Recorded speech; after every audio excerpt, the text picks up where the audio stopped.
Good, happy Monday morning, April 4, 2022. I'm Riley King, and welcome to this Monday morning edition of the Riley King Newscast, right here on the Riley King Network. We have a lot of news to get to this Monday morning, so let's get started right now.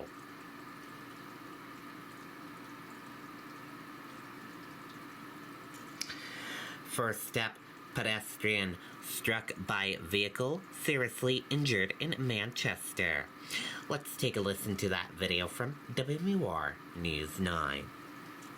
News tonight. A pedestrian was struck on Granite Street in Manchester. Police say part of the road is shut down due to that crash. It happened just after 8:30 tonight on Granite Street between Canal and Elm Streets.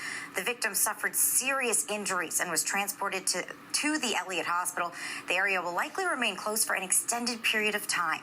Police are asking you to avoid the area and seek an alternative route.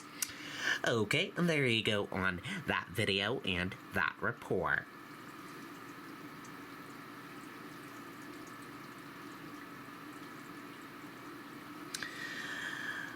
Fire crews rescue several pets in Plastow apartment fire. Let's take a listen to that video from WMUR News 9. Several pets were rescued during an apartment fire in Plastow. It happened at around 2 this afternoon on Barker Street. The fire department says the cause appeared to be electrical. They say the flames were under control within 24 minutes of that 911 call. No injuries were reported. Okay, and there you go on that video and that report. Raymond community holds prayer vigil for people in Ukraine. Let's take a listen to that video from WMUR News 9.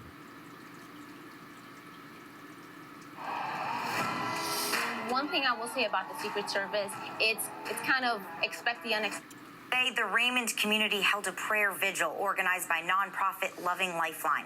Its goal to show love to Ukraine. People in attendance have been sending supplies, medical items, and non-perishable food to the war-torn country. They say they want to spread awareness. Even though we're in America, where, again, this is a peaceful country, we have our freedoms, our hearts still ache with Ukraine. Seeing our brothers, sisters, cousins, uncles fighting. We had 2 of our own cousins get killed in the front line, fighting for their freedoms, for their country. Loving Lifeline is looking for volunteers to help. If you're interested, you can find out more on our website. Okay, and there you go on that video and that report. Goffstown gun dealer broken into overnight Sunday. Let's take a listen to that video from WMUR News 9. Yeah, Grace, Goffstown police and the ATF Boston division are now reviewing surveillance video from that store to try and get a better description of the suspect and figure out just how many firearms were stolen. It happened overnight at RTD Manufacturing, a gun manufacturer and retailer in Goffstown. Local authorities are now reviewing tapes and taking inventory at the store to figure out what types and what caliber of weapons were stolen. According to the ATF Boston Bureau, this is the 9th time since last August that a New Hampshire firearms dealer has been broken into. There was 4 attempted breaks and 4 confirmed breaks that were people who actually got into the gun stores, and today would be number 9. It's the 5th time that guns were actually stolen. And while the ATF says there's no immediate threat to the general public, the burglary is concerning. What happens is that these firearms are now put on the street. Presumably, they're usually used for commerce, and whoever the offender is will typically put them back on the street again for whatever reason. And at this point, there are no suspects in custody, but again, police are reviewing that surveillance video, hoping that will generate more leads. We're live in Goffstown tonight. Scott Cook, WMUR News. Okay, there you go on that video and that report.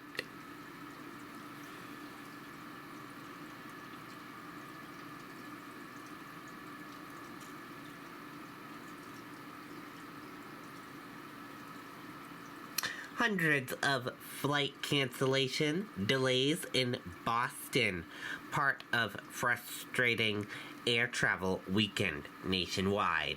Let's take a listen to that video from WCVB Boston.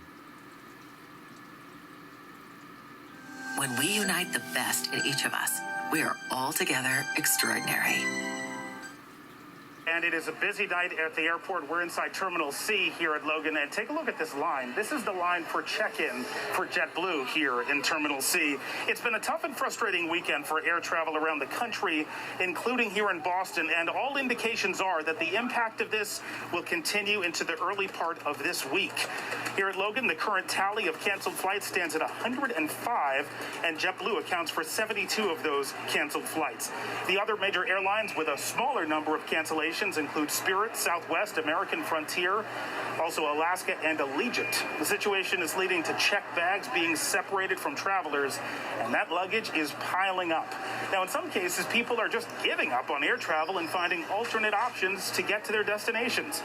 This afternoon, we spoke with 4 cousins from our area who were supposed to fly JetBlue home from Nashville, but when the flight was canceled after numerous delays, the cousins had no choice but to rent a car and drive 17 hours back to Boston. Then we were kind of scrambling, obviously, to find other flights and everything, and trying every which way to land in different cities or to try different airlines, whatever. But I mean, all of the flights were just unavailable, or they were like $1,500. JetBlue tells us over the past several days, severe weather in the southeast and multiple air traffic control delay programs have created significant impacts on the industry. Today's cancellations will help us to reset our operation and safely move our crews and aircraft back into position. We apologize to our customers for the inconvenience, and we are working to get them on their way as quickly as possible. We'll keep you posted throughout the night. Reporting live inside Terminal C at Logan Airport, Todd Kiskiewicz, WCVB News Center 5. Todd, thank you for that. And as all of this was going on, JetBlue tweeted this out. On a day like today, our favorite color is rainbow. Find your own rainbow for #FindARainbowDay. As you might imagine, people who were stranded had plenty to say about this.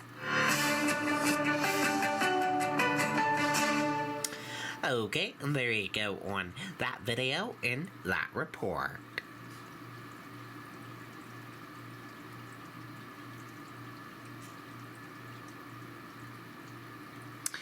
Shooting rampage leaves 6 dead, at least a dozen injured. Let's take a listen to that video from ABC News.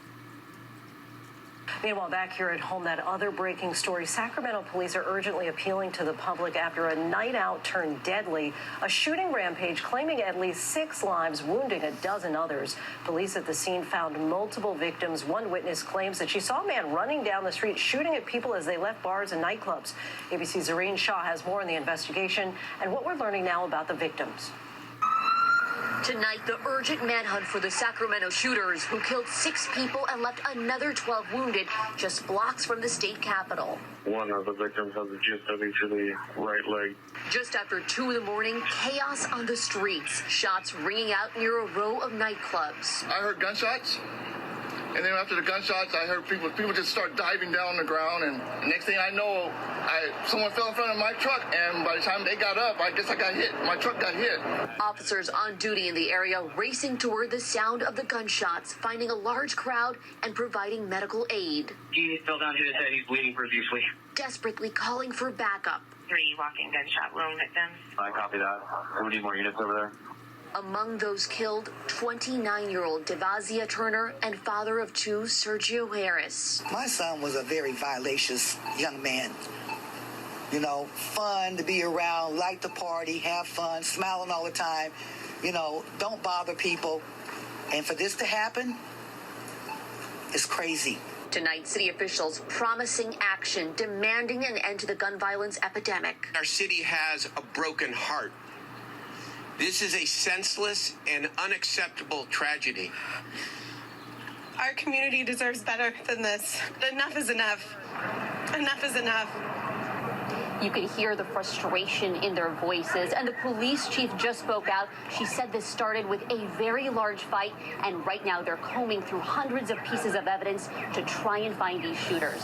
Lindsay? Zareen, thank you. Hi, everyone. George Stephanopoulos here. Thanks for checking out the ABC.